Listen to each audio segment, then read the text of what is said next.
Sir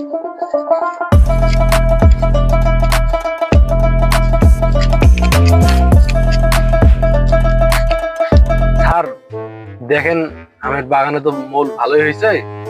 মাশাআল্লাহ, আমও এবার ভালো হবে।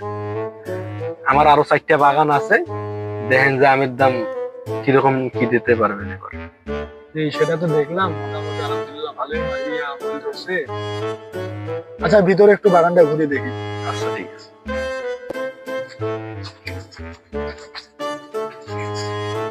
জি হৃদয় সাহেব, বাগান তো মোটামুটি ভালোই দেখলাম, মাশাআল্লাহ ভালো হয়েছে। আমি রাতে স্যারের সাথে কথা বলে আপনাকে জানাচ্ছি। আচ্ছা, আপনি স্যারের সাথে কথা বলি দেখেন আপনার কি হয় না হয়। আমার আরো 4টা বাগান আছে। জি তারপরে একদিন সময় করে আসলেন, আসিয়ে দেখে গেলেন সবগুলো বাগান। জি, ইনশাল্লাহ আসবো, সময় পেলে আবার আসবো। হ্যাঁ আর আসি। আপনার কি হয় না হয় আমি জানাবো। ঠিক আছে।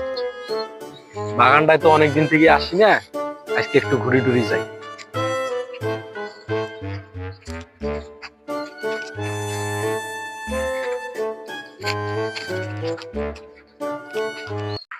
ওরে চোদন, বাগানের মালিক চলে এসছে। আসসালামু আলাইকুম। খাঙ্কির ছেলে নিচে নাম। কি করিস? প্রথমবার দেখি তোকে মাফ করে দিলাম, দ্বিতীয়বার আর বাগানের আশপাশ আসবি না। বাপরে বাপ, এ বাগানে ওরা আসা যাবে না। মাঙ্গের বাগান 30 মিনিট ঢুকবো না।